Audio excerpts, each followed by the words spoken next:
everybody. My name is Yah. I'm Jason. I'm Caden. I'm Jaden. I'm Nicole. And we're the 𝐤𝐄𝐄 and the Torah YouTube channel. And we thank you guys very, very much for joining us. It is a Shabbat. It is a beautiful day down here in South America. I hope it is a beautiful day wherever you guys are. Hopefully it's not too hot. Hopefully you guys are not getting burned up wherever you guys are. Hopefully it's not too cold. Hopefully it is a perfect day for you guys. Hopefully you guys are having a blessed day. And we appreciate you guys. Our family is definitely your family. Your family is definitely our family. We love you guys very, very much. And this is probably the greatest point of our week right here is where we get to hang out with all of you guys. We get to basically show some love here. We get to read some scriptures. We get to hang with the people of Yah. And the people of Yah are amazing. And for those who do not know who we are calling Yahuwah, most people know our Creator as the name of God. Well, it is more of a surtitle than an actual name. We know of our Creator as I am that I am, His name. And so we're taking the name back to Paleo Hebrew, which is Yahuwah. Some say Yahweh. There's a lot of different variations with how people say it. But when we're talking about Yahuwah, we are talking about our Creator.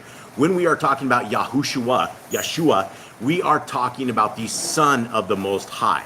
There were no J's in the Hebrew language, and so we have inherited names and translations that are not correct, that are not the name. It's clearly in scriptures it says there's only one name under heaven by which men may be saved, and a lot of us have that name wrong. Now this is not a salvation thing, but it is something that if my name is Jason and somebody calls me Bob, and they continue on this conversation, it's going to be a lot less personable than somebody that actually knows who I am and is calling the right name.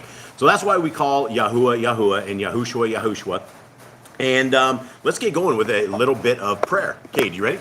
First name, Father, we thank you for this Shabbat, and we thank you for this rest that you have delivered to us, that you have given to us, as you know our needs, you know what that we need rest, and you have given it to your people. You say, my people will follow this day, and we are here under your commands, under your word. We ask that those who have not heard your name today walk away with a renewed faith, with a new faith in you that they have never had before, a new walk that they never had before. We ask that your Torah is ordained, that your words that are coming out, that we read today, are sent by you, that the people are blessed by hearing these words. We thank you for this Shabbat, and we thank you for all that you have done for us and bringing us here as a family together, that we can be united, that we can study together, that we can talk together, that we can all be one mind under you. We thank you for everything.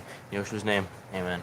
All right, and so for those who join us in the future, those who join us, whenever you do join us, we are the people that believe, based upon scriptures, that the laws, statutes, and commandments of our Creator that are found in Genesis, Exodus, Leviticus, and Deuteronomy are our guidelines for life.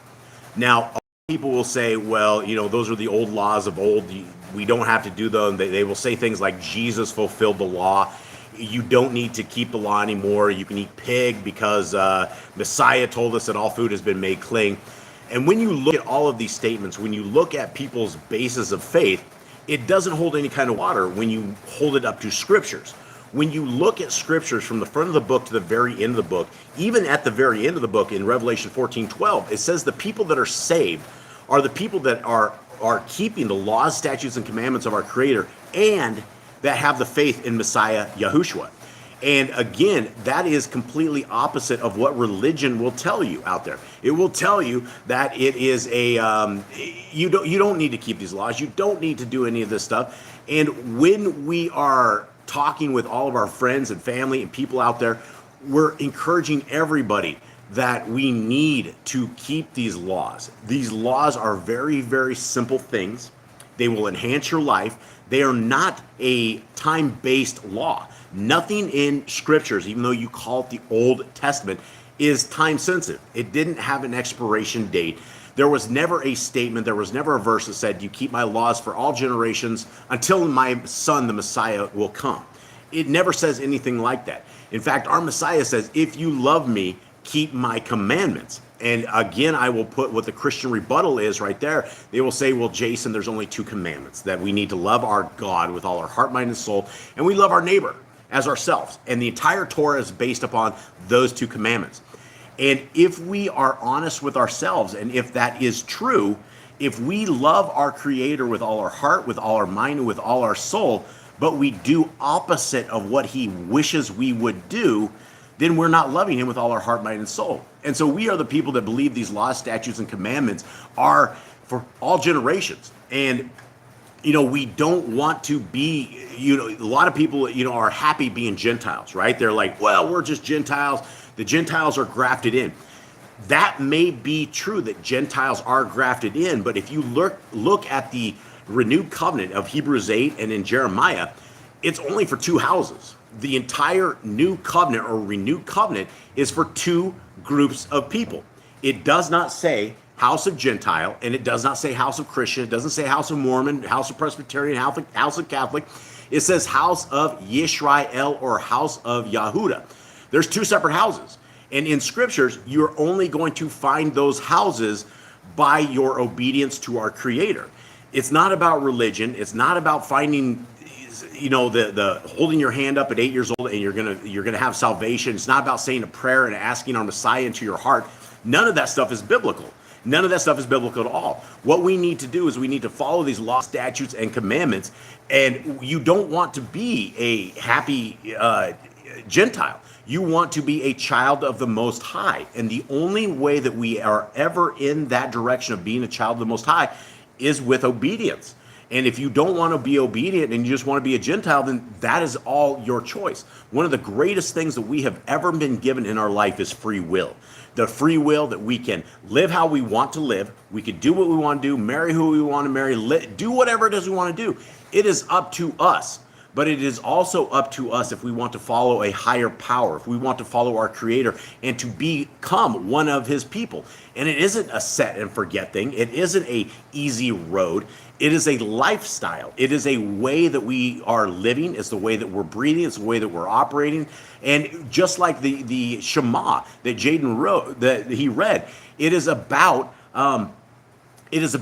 being in sync with our Creator and writing His commandments on our doorposts, writing them on our forehead, writing them, embracing our life with them. And if our lives are not embraced in them, or we're living in some watered down religion, more than likely we're not going to make the kingdom. Our Messiah very clearly said in Matthew 7 that those who are not doing the will of our Creator, who are lawless, will be told to depart from Him. That is what our Messiah, Jesus the Christ, Yahushua HaMashiach, that is what He tells everybody. And it is something that people have taken for granted. If you only believe half of the scriptures, that's fine, but if you need to believe them all, because half of the scriptures clearly takes us back to the first part of the scriptures that says we need to be in obedience and in compliance with our Creator. All right, now. Jaden hasn't read the Shema yet. Oh, he hasn't read the Shema yet? All right, let's hit it. Hit it, Sam. But before you do that, Sorry. I have to say, All right. Rosie Chica says, His laws keep us safe and healthy and are wonderful. The world is upside down. They are freedom, not bondage. Absolutely. Yeah, Rosie Chica gets it. She gets this completely. And that is the truth right there. That is the complete truth. And the religions of the world will have us believe totally separate opposite, right? They will have us saying, well, you don't need these laws. You can eat your swine, right? You can eat your pig, no problems. But yet millions of people end up dead. Millions of people end up in the hospital. Swine is not meant to be eaten. And so if we take just that one particular piece of that law and go, well, we don't need to do these laws, then there's other laws that say don't drink the blood. Well, if you eat swine, are you okay drinking the blood? There's other commands that say don't look at your children naked, right? With incest looking into your eyes. Is that law gone too? You can't be pickers and choosers of the law. All the law falls under us. There's one Torah for us, and there's one Torah for the stranger. It's all the same law if you want to be a child of the Most High. Mystical. Emissary of Elohim says, seek it, pursue it, guard it, keep it, teach it, do it. Absolutely. Beautiful. Yes. And What else I you think got? that's it, because I was focusing on those while you were reading. Okay, yeah, and I only actually look at the comments as I'm rambling because I don't want to get distracted, fall off my little soapbox here. All right, Jade, will you please read the Shema, which I thought you'd already read. Hit the Shema for us. Hear, O Yisrael, Yahuwah Elohim, Yahuwah is one. You shall love Yahuwah your Elohim with all your heart, and with all your being, and with all your might. And these words which I command you today shall be in your heart. And you shall impress them upon your children, and you shall speak of them when you sit in your house, and when you walk by the way, and when you lie down, and when you rise up. And shall bind them as a sign on your hand, and they shall be as frontlets between your eyes. And you shall write them on the doorposts of your house and on your gates. Yeah. All right, and then what did Honeymoon Stitch say? Not about a religion, it's about a relationship. Yes, absolutely. Yeah, Honeymoon Stitch, Brian gets it. Brian gets it. Rosie gets it. This is not, this is about coming into the relationship with our Creator. This is not a relationship that your parents can get you with our Creator. It's not a relationship your wife or your kids or anyone. This is a relationship that every single one of us have to establish ourselves. When we go to the judgment seat, it will be our souls and it will be Yahuwah. It'll be our Creator, right? You will have an advocate. We will have Messiah Yahushua, who will be hopefully an advocate for our side. But it is us. It is our responsibility. Nobody can take us to the kingdom to come except ourselves. And it's not hard, but the world has made these laws, statutes, and commandments that we're just about to read some sort of a poison. It's like, oh, this is bondage. Oh, this is some chains on my feet. I can't walk any farther because I can't drink the blood and I can't look at my kids naked, right? That's literally what they are saying when they reject the laws, statutes, and commandments of our Creator. Now, as we are about to read these laws, statutes, and commandments of our Creator, these are awesome, right? These are super, super amazing things. Most people in their lifetime will never, ever hear the laws, statutes, and commandments. You won't go to a Christian church. You won't go to any church whatsoever. You won't even go to a church of Satan and ever hear anything like this, right? They don't care about the laws, statutes, and commandments. And that's why we are here, is because we would like to find other people who will find the love and fall in love with our Creator. You cannot fall in love with our Creator if you are not in His commandments. You cannot look like the world, taste like the world, smell like the world, and be the world and make this kingdom to come. The scriptures are very, very, very clear. All right, so here we go. Hold on. What do you got? Emissary of Elohim just says both words Gentile and heathen are Catholic intercessions. They have negative connotations set to divide people in confusion and should be correctly interpreted as nations. Yeah, as nation, it's exactly right. That's why you don't want to be the Gentiles. And on our YouTube channels, where some of our channels are fairly large, the people are out there celebrating themselves being Gentiles. They're like, I'm eating the pig because I'm a grafted in Gentile. They have not read scriptures. It does not work like that. If we are disobedient rebels, we're on Satan's side. That's the bottom line. If you are in covenant with our Creator, being in covenant with our Creator means that you are abiding by His laws, statutes, and commandments. If you're out of covenant, you're a Gentile, and you do not want to be a Gentile. It's not a good word. It's a negatory word. All right. So, as we are about to go through these laws, statutes, and commandments right here that we are told in Deuteronomy to write upon our heart, mind, and soul, we do this every Shabbat, because this is the only way to ever write these on our heart, mind, and soul, is by going through them and talking about them. So if any one of you guys out there have any kind of questions on any of these laws, statutes, and commandments, hit it in the comments section, or not the comments, but the live chat, and we will try to drop, if Miss Nicole lets me know there's something there, we will try to drop and discuss this. And some of these don't make sense to people. If you've never ever heard these before, some may never make sense. But when you read them very thoroughly, they make every bit of sense. All right, gentlemen, you guys ready? Yep. Lock and load? All right. Be fruitful. Multiply. Replenish the earth. Subdue it. Have dominion over the fish, fowl, and every living creature. The herb bearing in every tree is for good. I will try to spit that out. I sound like a cartoon character there. It's for food. Yeah, got it. Man and woman should build their own families. That's your sin. Every clean woman that lives shall have food for you. Do not eat the blood. And guys, notice that right there. These are one of these commandments that has 1, 2, 3, 4, 5, 6, 7, 8, 9, 10. There's 10 different references to this. And you will have entire religious entities, Satanists, people that will sit there and drink the blood. It's part of their religion. There's life in the blood. And even having a rare steak, you're sitting here eating the blood. So if you are okay getting rid of the Torah, then you're fine becoming some sort of wild vampire drinking the blood. Brian asked for you guys to read slower, boys. Yes, Slow down. Yes, thank you guys. Okay, yes. Walk before me and be perfect. Laws, statutes, and commandments. Every male shall be circumcised 8 days old. Teach your children the commands and guard the way of Yahuwah. Remember Yahuwah's name for all generations. Keep the Passover, Pesach. Keep the feast of unleavened bread, Festival of Matzah.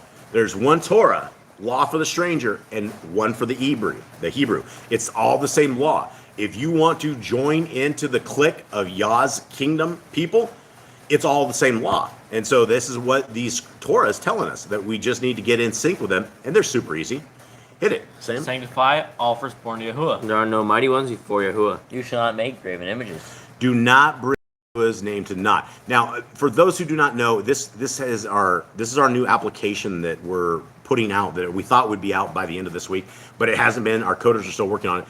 But if you guys see the HWHY at the top, that is that's an issue, that it's not 𝐤𝐄𝐄 or whatever it is. It's Yahuwah. That's what it should be. On the next update, we'll have that all fixed. But I don't want to confuse anybody. We're not bringing in a new entity. It's Yahuwah's name, but it goes backwards. It's backwards. It goes to Paleo Hebrew, and so the way it's kind of jacked up right now. So continuing on, keep the Sabbath.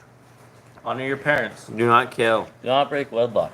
Do not steal. Do not make false accusations against Do not covet anything of your neighbors. Do not make an altar from rock that you will touch. Do not go up to the altar by the steps. If a man steals cattle, he shall restore it 5 times. Yahuwah's Torah, laws for criminals. Do not lie with peace. No sacrifices to other Elohim or gods. Do not oppress a stranger, fatherless, or widow. Do not charge your brother interest. If you borrow your neighbor's raiment, return to him before sunset. Do not curse the ruler of your people. Do not eat what is torn of any beast. No false report. Do not follow a multitude of evil.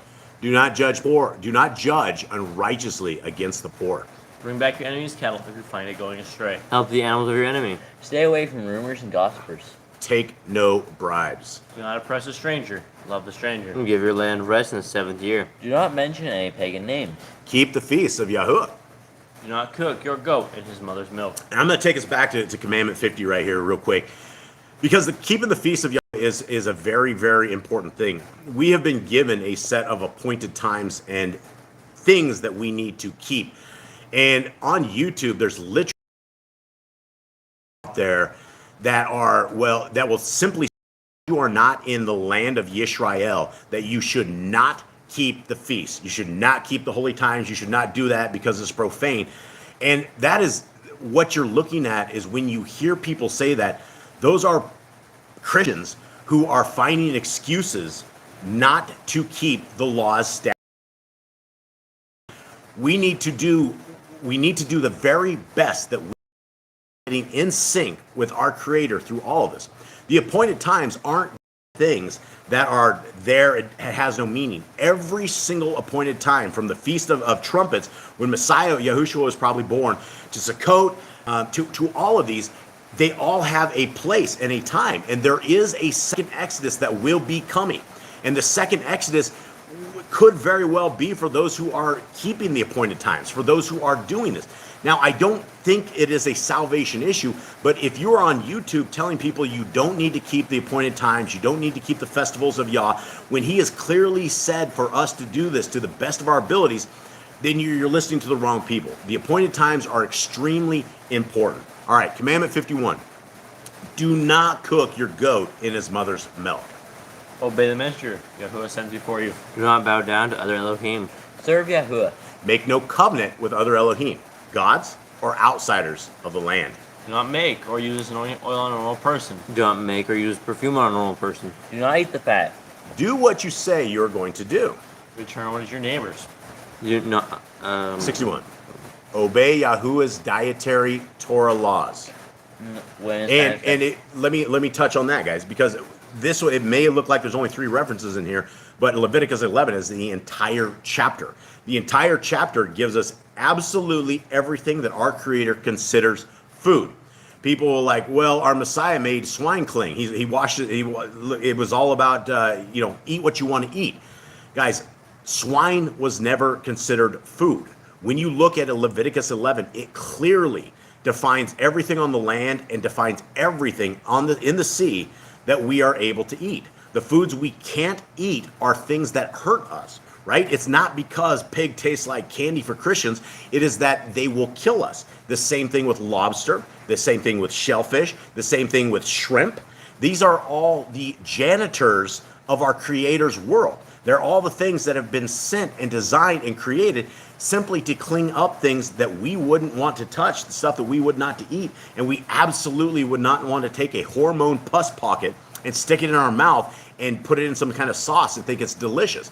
That's what it means. So there is things that we can eat clearly. It's not a bad thing to live under the dietary laws of our Creator, because like Rosie Chica said, it will keep you safe. When you're eating all of these bad foods, you could get sick, you could die, and that's on your own head, because we have Leviticus 11 that clearly tells us about this. Okay, 62. Women's time of separation. Obey Yahuwah's hygiene laws. Keep the Day of Atonement, 𝐤𝐄𝐄𝐄. Do not uncover the nakedness of your family, right? The people that are like, well, these laws, they're gone. Okay, that's what I like to talk to them about. I'm like, are you guys freaks, right? Are you guys these kind of evil people that want to see the nakedness of your family? If you toss out one law, you're tossing out everything else. You are, by your own words, becoming a vile person, because if the laws of our Creator are gone, the person is capable of doing literally anything. You got to be very careful. That's why whenever I deal with Christians, I realize the doctrine of the Christians will allow them to do absolutely anything, and all they have to do is say a little prayer to Jesus, and their sins are forgiven. That is what the Christian's understanding of Scriptures are, and that is incorrect. Commandment 66, do not take your woman's sister for wife. Do not lie with a woman or her uncleanness. You shall not sacrifice your children to Moloch. Do not be a sodomite. Be Kodesh, be holy. Do not reap the corners of your field, or you shall not glean your vineyard. Do not deal falsely or defraud your neighbor. Do not lie or be a liar. Pay your workers for the day's wage they are due. Do not harm the disabled. Do not endanger your neighbor. Do not hate your brother. Rebuke your neighbor for his sin. Love your neighbor as yourself. Slow down, gentlemen. Let's get these down. And I know that you guys know these very well, but a lot of people, as they go through these, will end up with a ton of people that have never ever heard these before. So let's keep them short. Love your neighbor as yourself. Do not diverse your cattle. Do not mingle your seed. Do not mingle linen and wool. Do not lie with a taken woman. Do not eat of the fruit of the trees for 3 years. Do not practice sorcery. Do not round your beard to the corners of your head. Do not cut yourself for the dead. Do not get tattoos. Do not prostitute your daughter. Do not defile your temple. Do not consult the medium. Respect your elders. Have correct weights and measures. Do not walk in the manners of the nations. Guys, right there, Commandment 94 can basically encompass our entire life. Everything, right? If we are walking in the manners of the nations, that is a problem. That all deals with things such as holidays, right? Christmas, Easter, all these pagan holidays. When we are celebrating them, when we are walking with the nations hand in hand, that's what it is. If you dress your kid up as a little demon and have them go out getting candy on Halloween, you are absolutely walking in the manners of the nations. We are called as the people of Yah to be set apart. We need to have clean hearts, clean hands, clean minds, and we need to be focused on the future that we have, which is the kingdom, right? And in the future, it's hard for a lot of people to envision a world outside of the world that we are in. But the people that were in Mitzrayim, that were in Egypt, they didn't know any other world either until Moshe came and started stepping up on the ground, right? They were in slavery for 400 years. We've been in slavery for thousands of years. We have no idea. But there will come a time when we will have a second Exodus, where we will be pulled out of these conditions and we will be marched over to our king. Our king is going to be waiting over there on Zion, and there is a place. And so we have to be careful not to walk in the manners of the nations. It's easy to get walking in the manners of the nations and just keep on walking because it's an easy walk. Commandment number 5. Keep the feast of first fruits, Shavuot, Omer count, and Pentecost. Keep the feast of trumpets, Yom Teruah. Keep the feast of Sukkot, Shemini Atzeret. If you blaspheme the name of Yahuwah, you shall be put to death. If you kill your neighbor's animal, you must give him another. Pay injury for injury. Honor the Yobel, Jubilee year. Confess your sins to Yahuwah and repay who you have trespassed against. The Torah law of being a Nazir. Where's used on the four corners of your garments. The Torah laws of whoever touches the corpse. Follow Yahuwah's Torah, law of inheritance. The Torah, the law of keeping your oath to Yahuwah. You keep it. Don't make commitments to him, and never ever make a commitment that you're not going to keep to Yah. Do not add or take away from the word. Guard your soul. Learn to fear Yahuwah. You shall love Yahuwah with all your heart. Bind the laws upon your hand, the frontlets between your eyes. Write the Torah laws on your doorposts. Do not tempt Yahuwah. Do what is right and good in the sight of Yahuwah. Do not be afraid of your enemies. Remember Yahuwah. Circumcise your heart. Cleave to Yahuwah. Swear by his name. Destroy graven images. Do not make an idol of Yahuwah as the pagans do to their Elohim, God. Rejoice in all Yahuwah has blessed you with. Do not do what is right in your own eyes. Do not hearken to the words of false prophets. Do not make any baldness in your eyes for the dead. You shall not eat any abominable thing.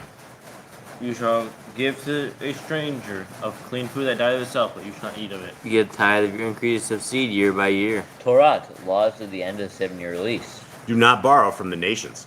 Do not harden your heart, nor shut your hand from the poor. Guard month 1 of Yahuwah's calendar. 3 times a year all males shall appear before Yahuwah. You shall make judges and officers in all your gates. There must be 2 or 3 witnesses. Hearken unto the Nabai, prophet. There's the prophet test in Deuteronomy. Do not remove your neighbor's property line. How to deal with a false witness among Torah law keepers. The first child is to get double portions. If your brother's cattle or clothes are lost and you find them, you must return them. A woman should not wear what pertains to a man, nor a man wear what pertains to a woman. If you find a bird's nest with the mother and the babies or eggs, take the babies, but not the mother. Build a new house with a flat roof that's still be lived on. You must put a railing around it. Do not be a prostitute. Do not use dirty money. Laws of divorce. Do not take a person's millstone for a pledge. If you lend to your brother, do not enter his house to get your payment. He must bring it to you, return his clothing before sunset, if that was his pledge. Do not oppress his hired servant that is poor and needy. Every man shall be put to death for his own sin. Do not go back for the forgotten sheep in the field. Be it for the stranger, fatherless, and widow. Do not muzzle your ox when he treads out grain. If your brother dies and has a child, you shall take his wife and name the firstborn after your brother. At the end of 7 years, you are to read the Torah at the Feast of Sukkot, Feast of Tabernacles. All right. So as we get this set up, Miss Nicole, I'm sure has something. She gave me the eyes as I was sitting there reading through these. What did I miss? We have a new guy. Hi, new that guy. Popped in. His name's Steve. Hi, Steve. Steven. Hi, Steve. And he says, I have a problem with real sin. What I eat or feast days I keep has nothing to do with real sins. Well, I guess it all comes to be part of the entire concept of that walk with our Creator. We're not all going to exit the world of sin all at the exact same time. There is a tremendous amount of problems that a lot of us have that it's sinful. There's a lot of sinful nature. I mean, just having a bad thought in your head is a sin, right? It's about the overall process of the kingdom road, right? There's a covenant and there's a set of guidelines. And if we are willing to keep the set of guidelines, and just like today's a Shabbat. This is an appointed time that we have been given. And sometimes we have to get in sync with our Creator. Sometimes we're going to carry in sins that we have as we are learning the process. It's not something most people can't change overnight. Most of us have grown up in captivity. Most of us have grown up in Babylon, right? We came out of North America, straight out of the heart of Babylon. And the things my wife and I used to watch, I think about it now and I'm like, wow, I was an absolutely horrible person to ever allow that into my life, into the eyes. The eyes are the windows to the soul. And so when we have come to the conclusion that we have too many sins outside of that to even care about the appointed times, we got to get in sync with everything. It's not just the appointed times. It's about understanding these laws, statutes, and commands. It's about dialing our life into this. It's about falling in love with our Creator, who has fallen in love with us and created such amazing creatures. And it is a process. It's not something that people are able to do immediately. You can't just flip a bit and change it. It is a process. The entire Torah walk is a process, and it takes time. It definitely takes time. And Brother Steve, you should pray on that stuff for sure. And none of us are living without sins. All of us have sins. All of us have fallen into this pit. We all live in this world, and it's very easy when you look across the Torah, and especially when Messiah is talking about that, right? Adultery in your eyes. It simply is you commit adultery by looking at a woman with lust in your eyes, right? That's as easy as it is to be sin. So we got to all be careful on this, and it is a walk. And so I don't know if that answers that at all, but Miss Nicole, who do we have? Hold on. Jeremy has a verse, 1 John 3:4. Everyone who makes a practice of sinning also practice lawlessness. Sin is lawlessness. Sin is transgression of the law. Yeah, absolutely. And so anytime that we choose not to keep a feast or we choose not to keep the Shabbat, we are breaking Torah. Every time that we decide to eat a rare steak, we're breaking Torah. When we eat unclean food, we're breaking Torah. And the part of understanding what Torah is getting it onto our lives so our conscience can be a clear guide for us. We know what right and wrong is in the eyes of our Creator, and we're either willing to go and change our lives or we're going to be living in sin. And either way, our Creator has given us free will. And so we have to make the right decisions for us in our lives. Okay. I want to say hi to everybody. Yeah, let's say hi to everyone. I got to go back up to the All top. right. Okay, so we have Brother Glenn and Joanna, Jeremy, cover to cover with Jeremy Pierce. Oh, hold on, I'm scrolling. The Grandma's here. Yeah. Hi, Grant. Hi, everyone. Somebody new, and it's kind of a familiar name to us, but Bonecat1. I think Bonecat won. I think I recognize him. All right, let's continue on. Emissary of Elohim. Emissary, what's up, brother? Zachariah, Rhiannon, and Damon. Slaggers, what's up, guys? Much love, everyone. Much love. Brian, Rosie Chica. Hi, guys. Sylvia, she's here as well. Hi, Sylvia. A new name, AZ Gal, so Arizona Gal. AZ Gal. Hi, AZ Gal. But she popped in, but I don't know if she's still here or not. All right, well, if you're still here, much love to you, sis. Chris is here. All right. Jeannie, not of this world. Hi, Junie. Let's see, who else do I got here? I saw somebody new that just popped in. Mama Katie. CA is here. Hi, and that's Rhiannon's Rhiannon's mom. mom. Hi, Rhiannon's mom. Let's see, I'm still scrolling. I'm trying to get to the bottom here. Yeah, and Emissary just said it's disappeared on my screen, but he says we need to do everything possible that we can do to stay in this Torah, and that's the point of this thing. And guys, hold on. And I'm sorry, guys. We have 9 alligators with teeth, and we call them pit bulls. And for some reason, they're getting rowdy right now, and so we got to calm them down. Let's Finish It is here Hey, as well. I know. What's up, brother? How you doing? Irma Salber. That's a new name. I know she was here last week. Hi, Irma. Hold on, I'm scrolling down. There's lots of chats here. And then Steven, and then we have Days, Rainey. Hi, Steve. Hi, Days. Days Rainey. I think that's everybody. If I missed you, I'm very sorry. But I All think I right. got everybody. Well, greetings, everybody. Greetings. We love you guys. We love you all out there. And this is yeah. They do need a shofar blast. Maybe that might just make them go crazy or something. How do we find the feast days? Which calendar? Oh no, Genie, not of this world.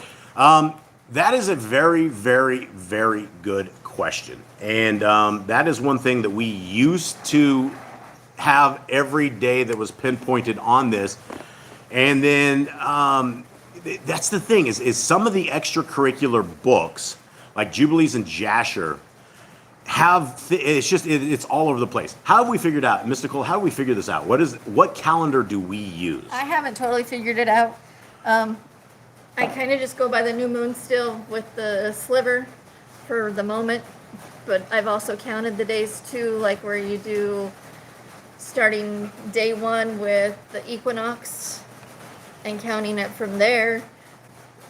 But I still think our Shabbat is on the 7th day of the week, which is the Saturday on the Gregorian calendar. But to know which calendar, there's so many and there's so much that it's very hard. It is a very, very. I thought we had it figured out like a couple of years ago, and as we read through this more, I'm not committed that we know the. And I mean, there's literally 5 different ways to keep calendar. People are keeping Shabbats on different ways. We believe that we have the 7th day Shabbat that we haven't figured out, and people will go, well, Jason, that's a Saturday. It can't be that. Well, it's a Saturday on the Gregorian calendar. Our Creator never had days of the week. He never had days of the month. It was always first day, second day, third day, fourth day. Same for the months, right? First month, second month, third month. And so as far as the right solution for getting the calendars down right, we do not have it. And so we hope and we are asking for guidance from Yah that He is able to open our eyes and give us the exact dates on this. But essentially what we'll do is we'll when we are to the conclusion we have it, we'll pick it and stick with it, regardless of if it is the right day or not, right? Because that is a lot of the things people will say, well, you don't know when it is, you're not going to be doing it. Look, we're trying to the very best that we are to try to get in sync with our Creator. And when Messiah Yahushua comes, He's going to dial this all in for us. He's going to figure this out. He's going to show us what's going on with this, and we are going to be able to figure this out for perfected. Right now, we don't have that, and I don't even feel qualified to say, okay, this is this, this is this. On on any of this. And so maybe in the future we will, the Ruach HaKodesh will give us some insight or help us to get through a lot of this. But we're a lot with you guys. There's so many different calendars. The Jews have a calendar, other people have calendars, Zadok's have a calendar. I mean, there's tons of different calendars. And then you get into the when people are actually trying to keep Sabbath, they will actually, the lunar folks will take the Sabbath day, and every month it will be on a different day. Right, and so you will go and you have it on one of the 7th day, and then next week it'll be on the 4th day. The next month it could be anywhere, and that takes us out of cycles of 7s and 50s because we know that we have a cycle of 7. We also have jubilees, which are the 50th years, and so we're getting it. I'm looking forward to Messiah Yahushua. We're hoping for him, and so as far as exact calendars, what I would suggest is that you pray. Seek our Creator, pick a day, and stick with it. And just stick with it. Don't not do it because we don't know exactly when it is. Get in the routine of doing it so it becomes an appointed time for us. And then when Messiah comes, if we're off 14 days or something like that, we just adjust what we are currently doing. If we are not doing the appointed times, if we're not even trying, then, it's just like, well, good try, right? And so we need to be attempting our very best that we can do to get in sync with our Creator, even though, Enoch tells us we're all going to have days wrong. The scriptures all tell us the end times, we're all going to have the days wrong. And I have yet to find any teacher or anybody out there that has this right. Some guys have one thing right, and then they jump into something else, and it obviously can't be right based upon days and things of this nature. So I hope that helps, and it probably doesn't, but it's not a great. We just don't have answers for everything, and so much love to you on that question for sure. All right, here we go, guys. We are now going to be reading into our Exodus. We are in the very first Exodus, and why these chapters and why these things should be very interesting to all of us is because it's going to replay out again. Scripture tells us there's a second Exodus. Scripture tells us there's something else that's going to be coming. We are all in captivity. We are all at the end of days. I do believe that if Messiah doesn't come back at some point soon, there will be no flesh left. And so we are in a very glorious time. We are in a time of excitement, a time of hope, a time that our Creator has assigned a time for our deliverance for a second Exodus. And so as we go and we read through Exodus 4, this isn't just the things of back in the days. We are going to have a new school Exodus, and we don't know if it's in the year 2023, 2024. We don't know if it's in the year 2050, but we do know that our Creator has not forgotten us, and our Messiah is in his little minivan getting ready to bust a move over here, and so it is any time. And so we need to prepare like it is today. We need to prepare like it's this afternoon. We need to prepare like it's now, because when we make that dedication and devotion, then we will start living adequately in the right ways. All right. So here we go. Exodus 4. Hold on real quick. All right, never mind. The anointed of the Lord eternal. It's somebody new. Hi. It says, hi guys, I'm new here. So which Bible are you reading from? Okay. All right. Great. So at the very bottom of this screen, guys, it's the old, what they called the Yah Scriptures. And they are they're basically a criminal organization that stole all their scriptures from the Institute for Scriptural Research.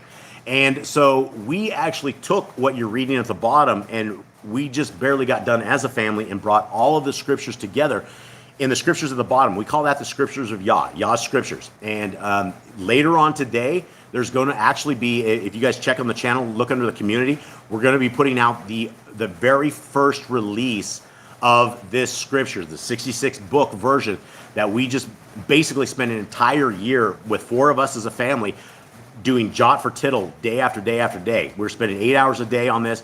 And so that is the scriptures at the bottom. The scriptures at the top is called the Targums, and that simply means translation. It is a different translation of what we've read.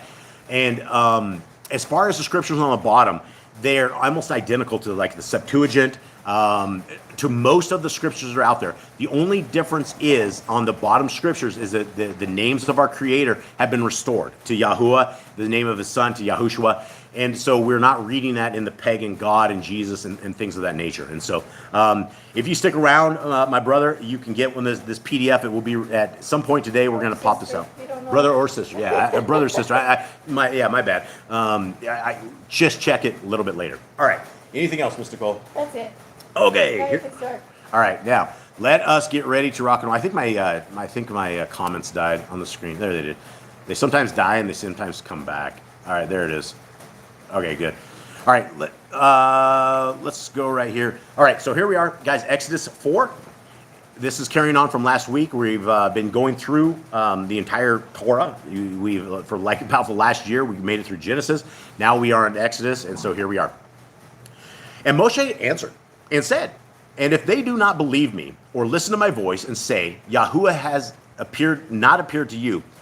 Okay, before this, gentlemen, let's take it a little bit up for those who have not been in this. What is Moshe even talking about? What is this verse starting at, Jade?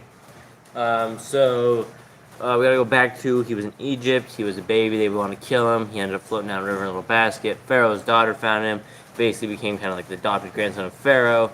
He ended up killing a Egyptian worker when he was older. He left and fled to a land. He ended up here. Here is where? Is in Midian with Jethro, his father-in-law. He ended up marrying his daughter. He's now out. He's working with the flock. He saw a burning bush, talking to the burning bush, and the burning bush tells him to go back to Egypt to go free his people. Okay, so right now is he talking to the burning bush? Yes. Okay, let's continue on. Verse 2. And Yahuwah said to him, "What is that in your hand?" And he said, "A rod." And he said, "Throw it on the ground." So he threw it on the ground, and it became a serpent. And Moshe fled from it. And I always find that little part right there, and Moshe fled from it, kind of funny. Because we live in South America. We live in the land of snakes, and you flee from the snakes, right? You don't hang out. You're not sitting there trying to pet the snake or anything of the sort. And just seeing the fact that Moshe had a rod in his hand, put it to the ground, it became a snake. I just see him bouncing out of there, and it's funny. Okay, 4. And Yahuwah said to Moshe, "Reach out your hand and catch it by the tail." So he reached out his hand and seized it, and it became a rod in his hand. And you got to have a lot of faith to actually reach down there and grab the end of a snake as well. Those suckers will turn right back to you and get you. So that they believe that Yahuwah, Elohim of their fathers, the Elohim of Abraham, the Elohim of Yitzchak, and the Elohim of Jacob, has appeared to you. Okay, now we're heading up to the Targums, and we're reading essentially the same. I have my little wingman here, little Eli. He's going to be reading the top part of that. What did you have a problem with that? Little wingman? He's actually taller than me, but he'll always be my little midget man. Go on, little fella. And Moshe answered and said, "But, behold, they will not believe me, nor hearken me, for they will say, Yahuwah has not appeared to you."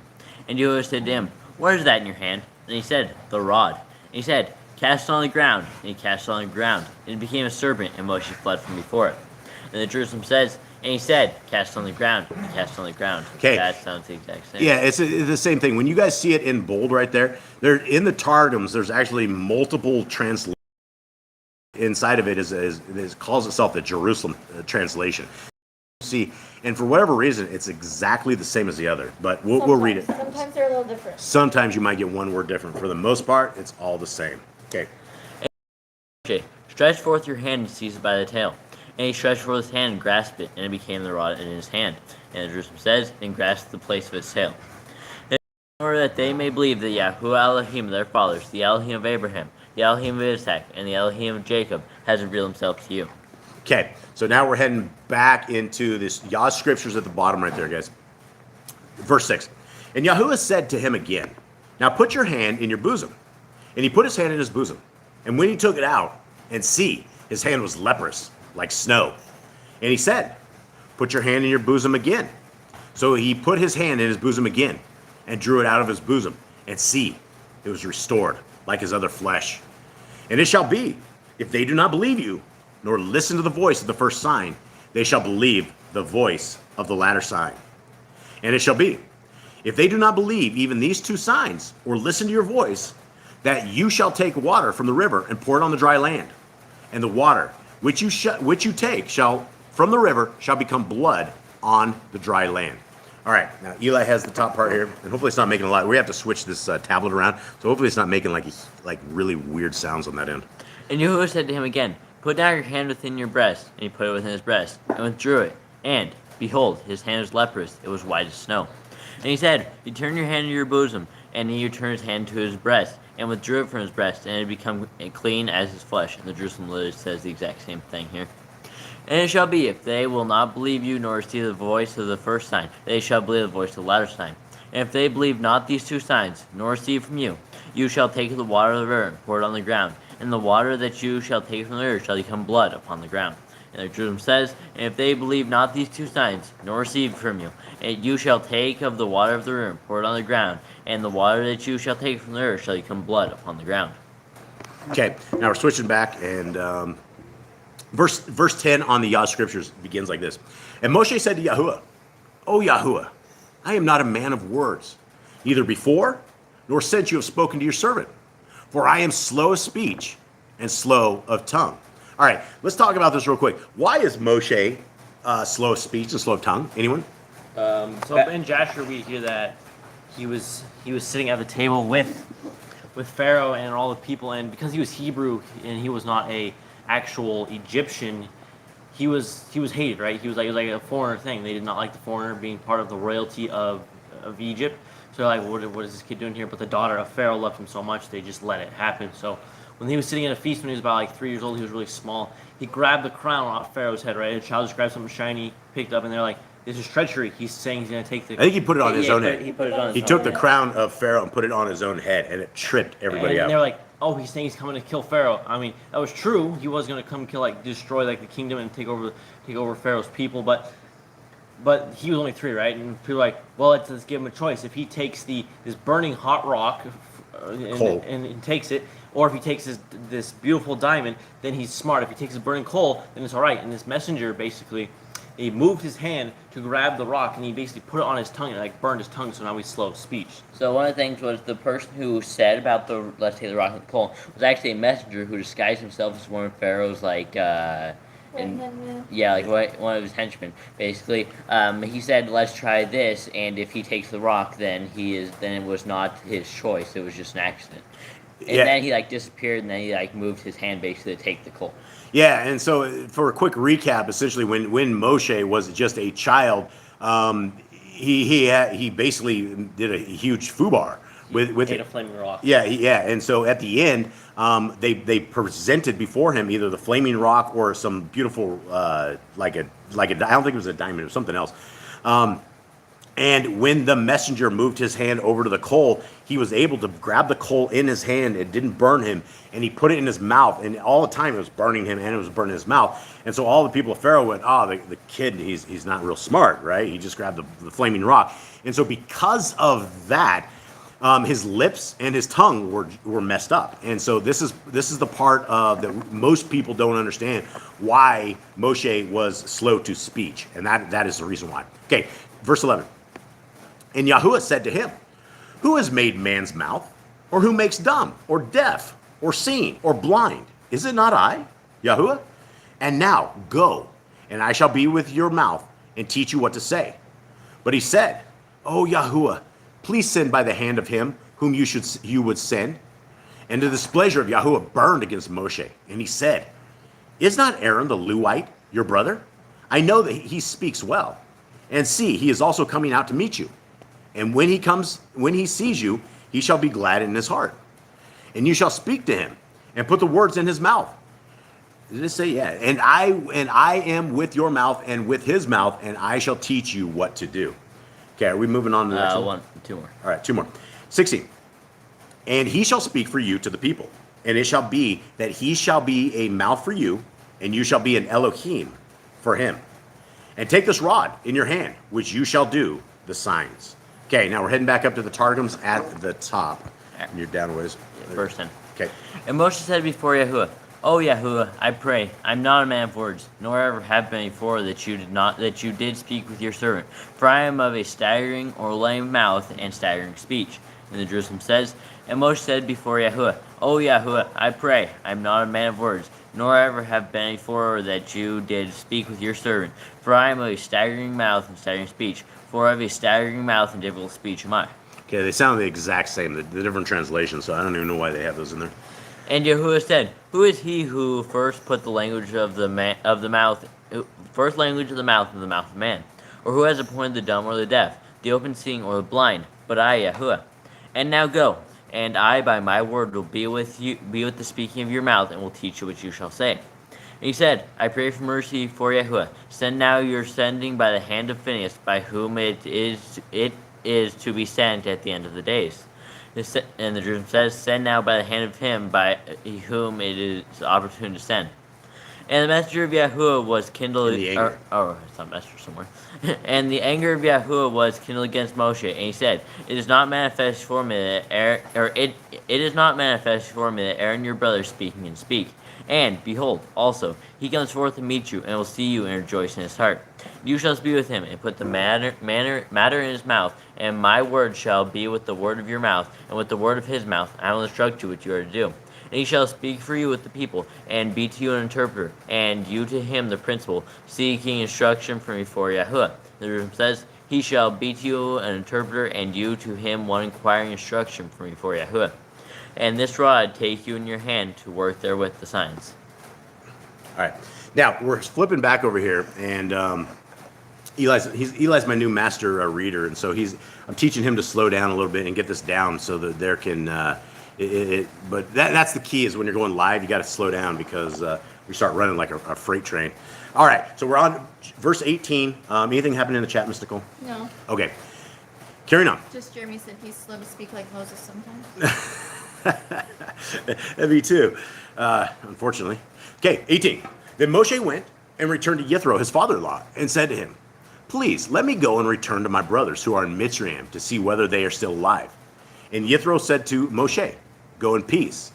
And Yahuwah said to Moshe, and Yahuwah said to Moshe in Midian, "Go, return to Mitzrayim, for all the men are dead who sought your life." So Moshe took his wife and his sons and put them on a donkey, and he returned to the land of Mitzrayim. And Moshe took the rod of Elohim in his hand. And Yahuwah said to Moshe, "As you go back to Mitzrayim, see that you do all those wonders before Pharaoh, which I have put in your hand. But I am going to harden his heart, so that he does not let the people go. And you shall say to Pharaoh, Thus said Yahuwah, Yisrael is my son, my firstborn. So I say to you, let my son go to serve me. But if you refuse to let him go, see, I am killing your son, your firstborn." Okay, heading back over to Eli. And Moshe went and returned unto Jethro his father-in-law, and said, "I will now go to my brethren who are in Mizraim, to see how they now live." And Jethro said to Moshe, "Go in peace." And Yahuwah said unto Moshe in Midian, "Go, return to Mizraim, for they have come to naught, and gone down from their possessions. Behold, all the men who sought to take your life are reckoned as the dead."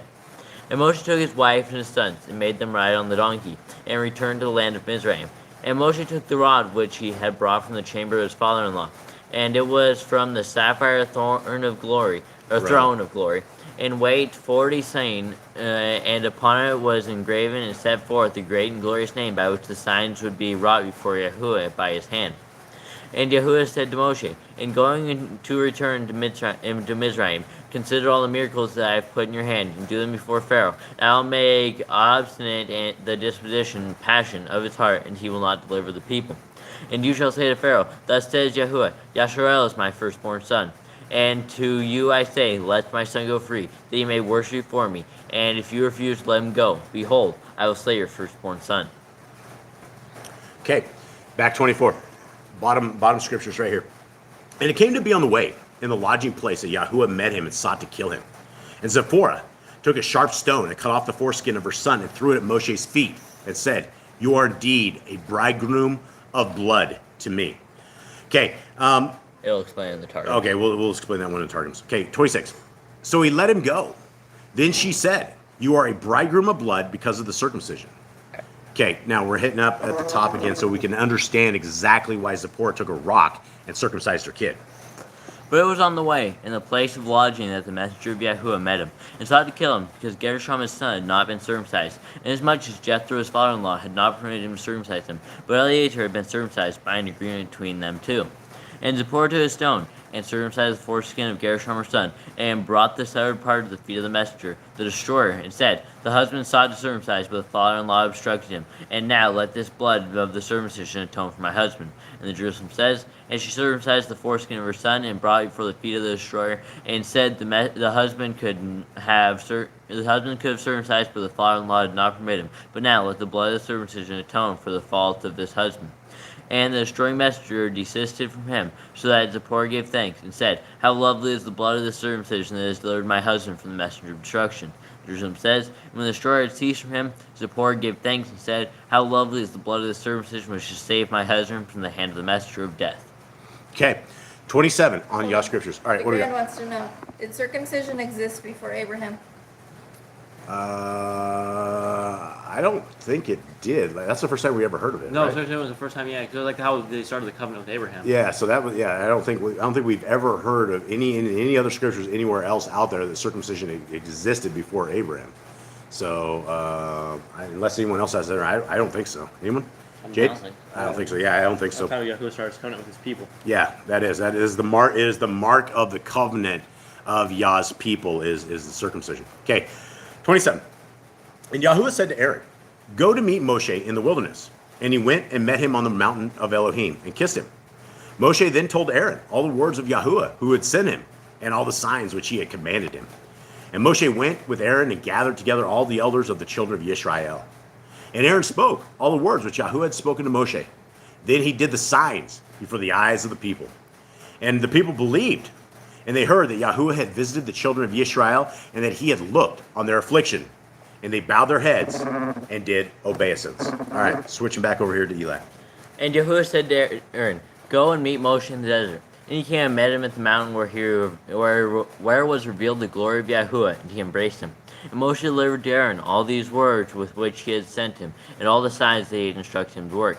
And Moshe and Aaron went and gathered together all the elders of the sons of Yasharel.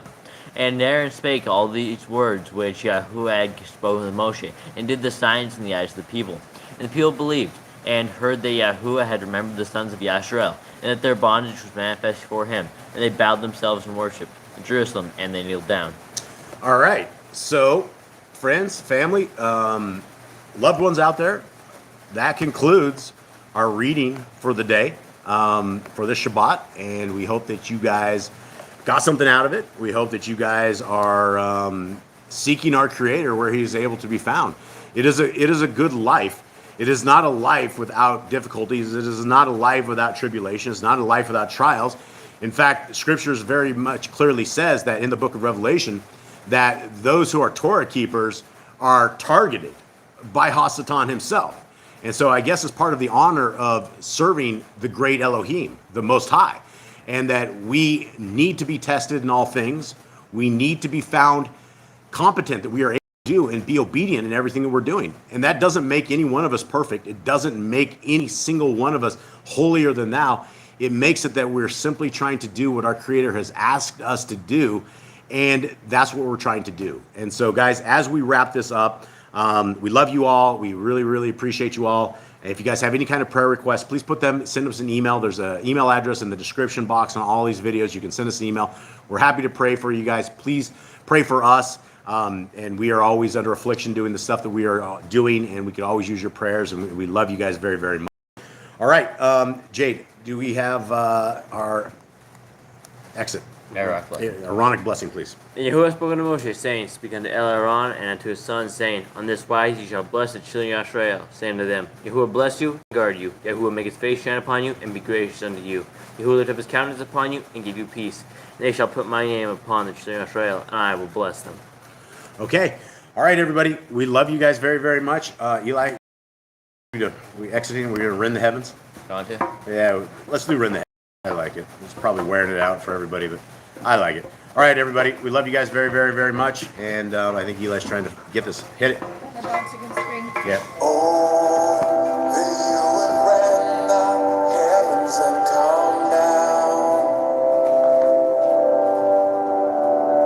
Oh, that you would rend the heavens and come down. Oh, that you would rend the heavens and come down.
right. May Yahuwah bless you and keep you. May his light forever shine upon you. May you find his grace. May you find his presence within your life. May you find Messiah Yahushua as the center point of all of our lives. And may I see you guys in the kingdom to come. And may we all give us big hugs.